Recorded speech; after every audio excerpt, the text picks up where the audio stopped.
Paz e graça.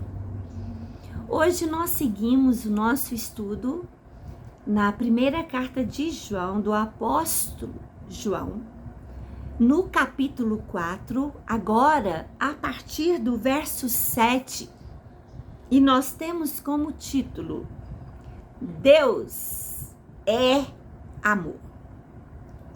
Deus não tem amor, Ele é o amor. Vamos aprender?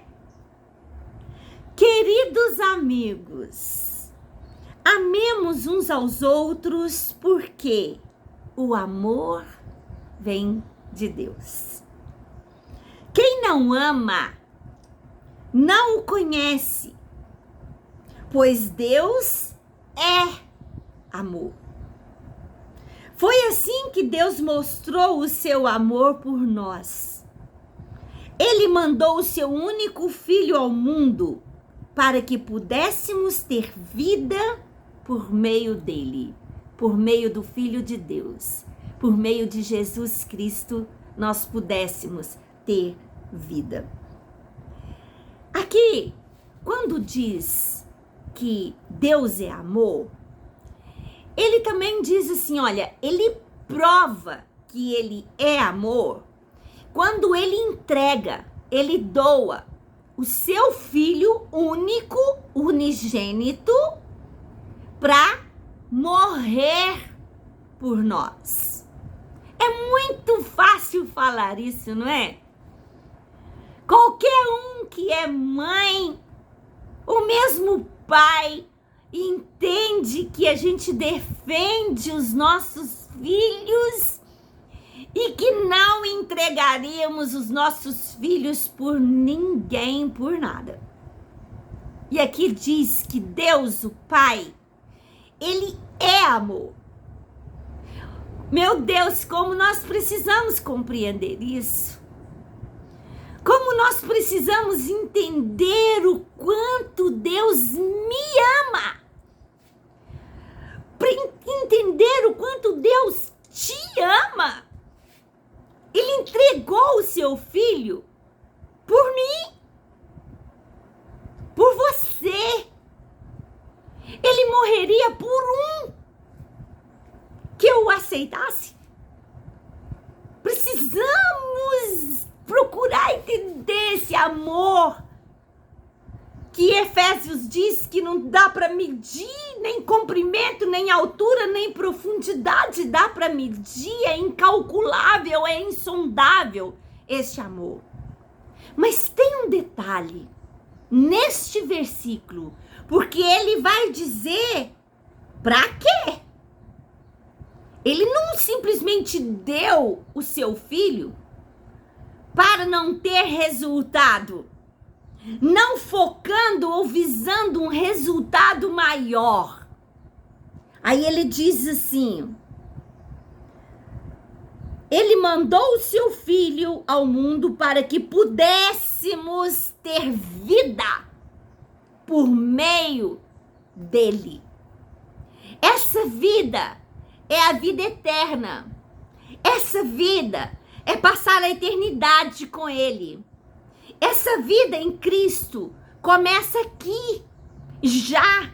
Porque Jesus, quando veio, João já vinha falando: o reino de Deus está próximo, o reino de Deus é Jesus Cristo. Ele veio falar sobre esse reino, ele veio entregar esse reino para nós.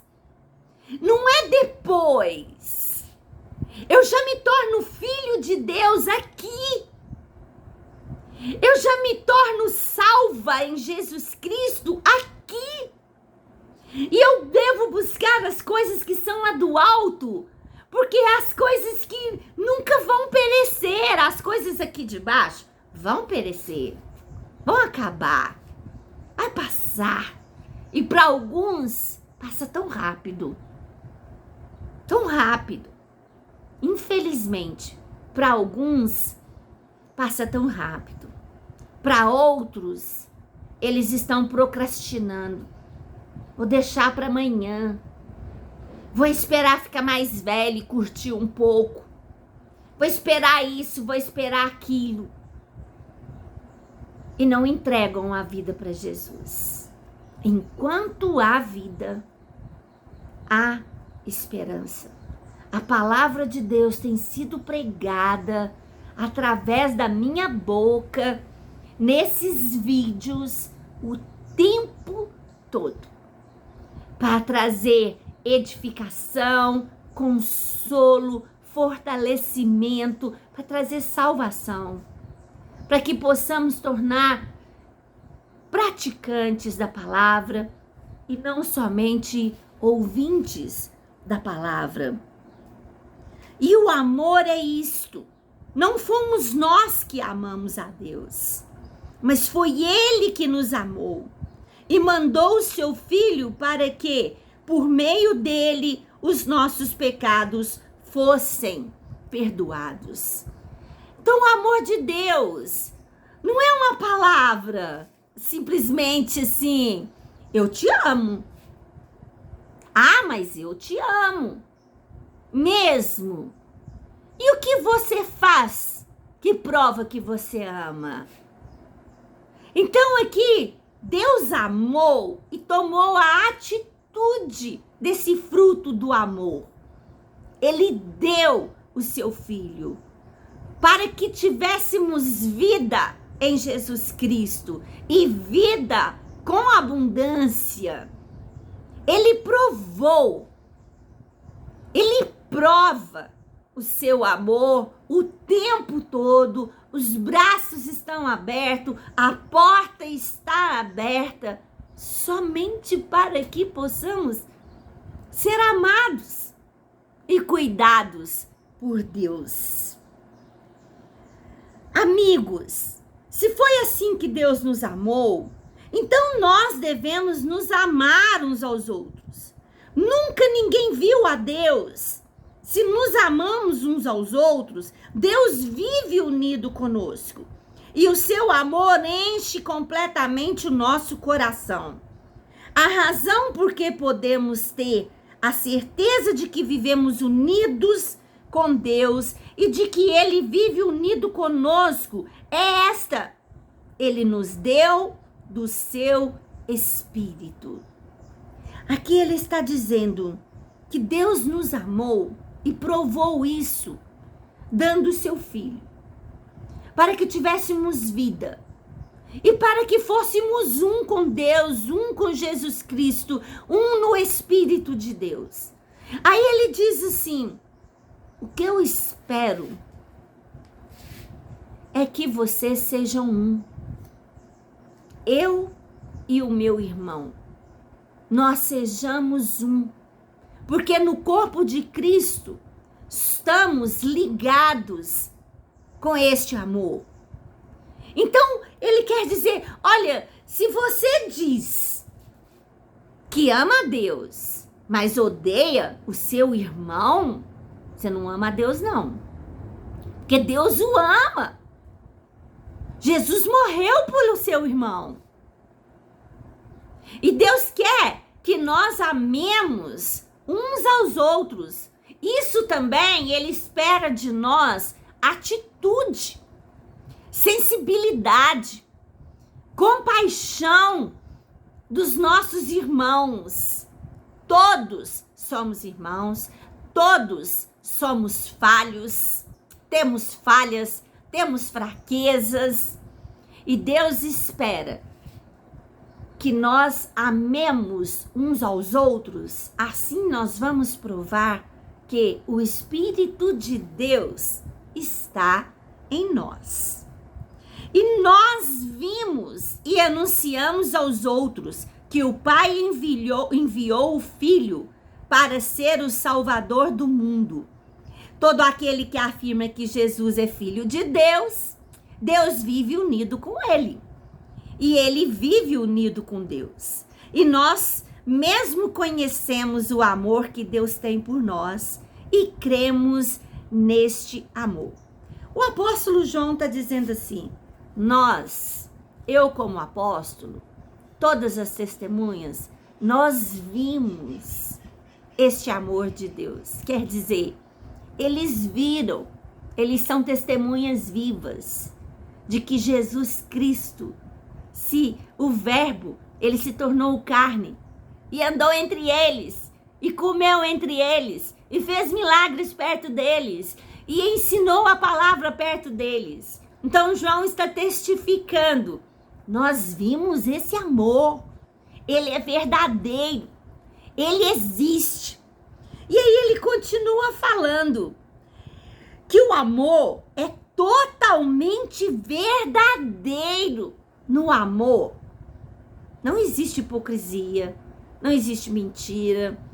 Aí eu aconselho, né, que leiam o capítulo do amor na Bíblia, que é 1 Coríntios, capítulo 13, que vai falar que o amor tudo suporta, que o amor é sofredor, e vai falando sobre o amor. Então, leiam 1 Coríntios, capítulo 13, que vamos entender um pouco mais sobre este amor. No amor não há medo. Portanto, aquele que sente medo não tem no seu coração um amor totalmente verdadeiro, porque o medo mostra que existe castigo. No amor, unido com Deus, unidos com Cristo, unidos com o irmão, o medo não prevalece. Aqui está dizendo de um medo que causa pânico, sabe? Porque existe um certo medo que ele chega a ser saudável, que é aquele medo que nos protege de pecar, que nos protege de tomar atitudes precipitadas, tomar atitudes erradas. Não é desse medo que eu tô falando do medo que causa pânico, do medo que trava, do medo que impede de agir, de fazer. Eu gosto muito que o meu pastor sempre diz isso, né? Olha, eu vou tremendo, mas eu venço. Ai, essa área é muito difícil para mim, mas eu vou tremendo, mas eu vou fazer a vontade de Deus, né? E ele termina esse capítulo dizendo, nós amamos porque Deus nos amou primeiro. Isso é fato, né? Se alguém diz eu amo a Deus, mas odeio seu irmão, é mentiroso. Nós já falamos sobre isso. Pois ninguém pode amar a Deus a quem não vê, se não amar o irmão a quem vê. Olha a fé aqui. Eu tenho como mandamento amar a Deus sobre todas as coisas, com toda a minha força, com todo o meu ser. E eu digo que eu amo a Deus, mas eu não amo o meu irmão. O meu irmão eu vejo. E a Deus que eu não vejo? Será que eu amo a Deus que eu não vejo? E o irmão que eu vejo é muito mais fácil, seria muito mais fácil de amar. Não é interessante? O mandamento que Cristo nos deu é este: quem ama a Deus, que ame também o seu irmão. Linda essa palavra sobre o amor. Que Deus nos dê um espírito de compaixão, um espírito de amor, para que nós possamos amar o que é mais importante para Deus, que são as almas. Almas perdidas para trazer para o reino de Deus, almas que foram resgatadas, que fazem parte do corpo de Cristo. Que Deus nos dê, nos encha, derrame infinitamente do seu amor sobre as nossas vidas e compaixão. Compaixão é a capacidade de ficar na pele do outro, de nos colocar na pele do outro. Quer um exemplo? Uma pessoa, um irmão, é cego, ele não enxerga. Quer saber como é? Faz um propósito no coração. Põe uma venda nos olhos durante um dia. Aí vai saber como é que aquele irmão se sente. Como é a vida dele. Se é cadeirante, senta numa cadeira de roda e faz tudo o que ele costuma fazer numa cadeira de roda. São exemplos para dizer o que é realmente ter compaixão. E assim fica essa palavra para a nossa meditação.